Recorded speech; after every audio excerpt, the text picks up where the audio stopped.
Hi ladies and gentlemen, non-road user again. This video concerns a TV licensing salesman who knocked on a person's door in my hometown of Middlesbrough.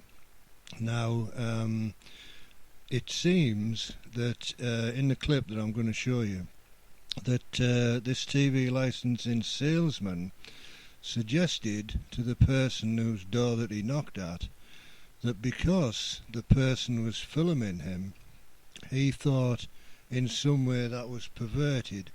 Now, I found that a rather unfortunate choice of words, given the corporation that the TV licensing salesman ultimately represents. Anyway, let's just show you this clip first, and then we'll go on to discuss this in a bit more detail. Yeah, Yes, please. because I find it perverted, mate. You find it perverted? Yeah, I don't that know I you from wanna, Adam. That I want to... That you want to film me, yeah. I find it perverted that you work with the... Now then, ladies and gentlemen, I hope you enjoyed that clip, a little clip there. The point is, you see, all of this nonsense, you know, people going around knocking at people's doors and having arguments with them because they're only exercising their right to film things that go on their property or in indeed a public place, could be avoided in one fell swoop by the TV licence being abolished completely and the BBC being funded via a subscription model.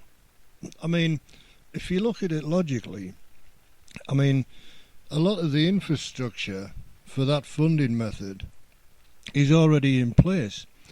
How many people have a Sky STB set-top box in the home, right?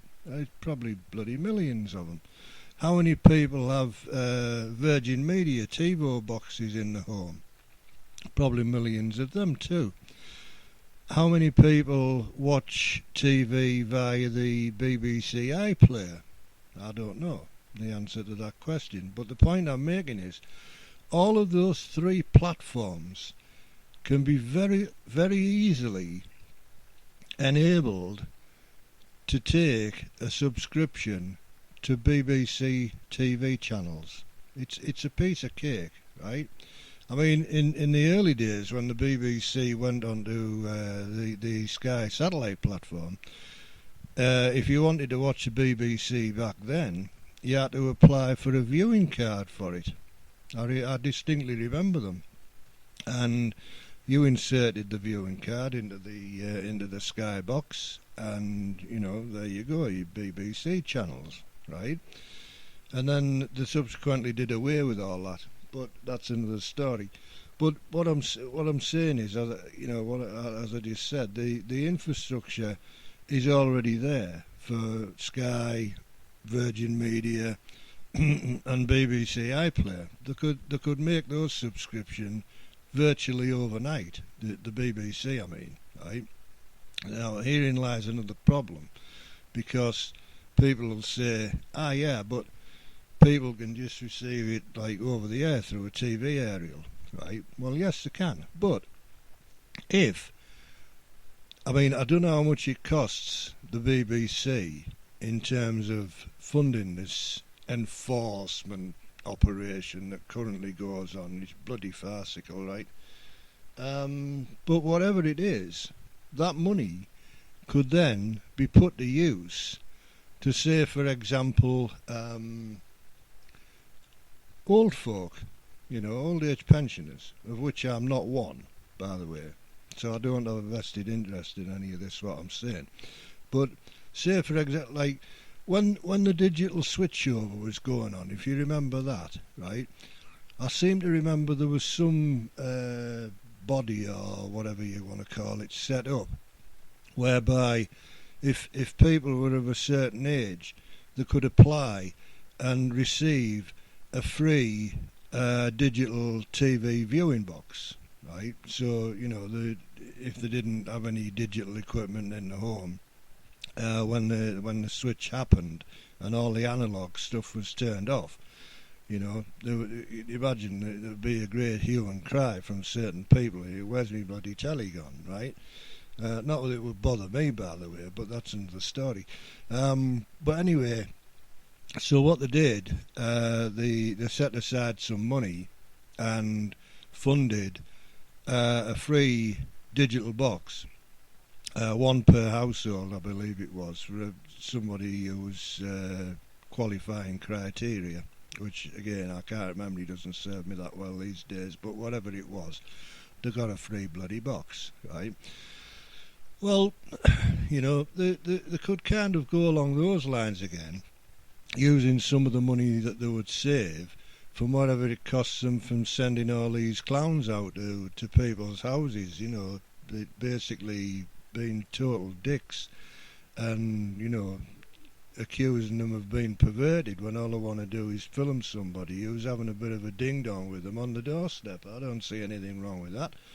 You know, I've filmed people on my doorstep on many an occasion. They might not like it, you know, the people who are being filmed, but tough. You know, you come to somebody's property, it's fair go. If you don't like it, you know, do one, bugger off, right? But anyway, so I think in all honesty, my feelings on the subject are that subscription is definitely the way forward, because it would end all of this nonsense in an instant, right? If you want the BBC, you subscribe to the BBC and you pay the subscription rate of whatever it is, right?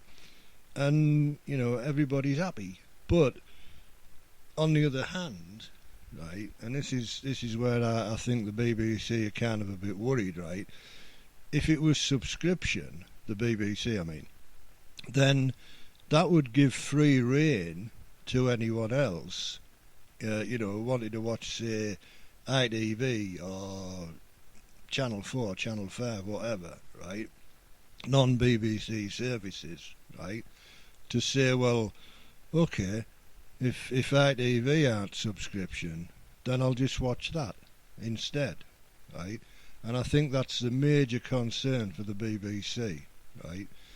But again, as I've said in other videos, they go on about how you know, people love the BBC and we're a valuable service. Some clown I was reading on some forum, I think it was the other day, was actually suggesting that the BBC was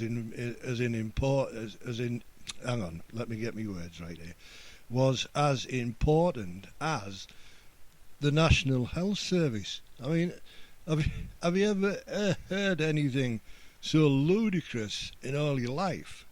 You know, the National Health Service, what do? Well, they save people's lives and make people better, right? That is a you know, a kind of an essential service. The BBC, right? What do? Well, they make like kind of rubbish TV programs, in my opinion, and they have a shed load of radio stations which broadcast a load of tosh. Again, my opinion, but I'm entitled to my opinion. At least I think I am. Given some conversation I was having the other day on some of the other videos with some Middlesbrough councillor, I'm not too sure whether I'm entitled to an opinion or not. So anyway, let's just leave that there, park that for a second. So I think I'll end this video now, ladies and gentlemen, before I get a bit carried away with myself, and I'll leave it to the vast number of subscribers that I have to my channel, despite what this councillor said, to voice their opinions. So thanks for watching, and I'll catch you all later. Bye.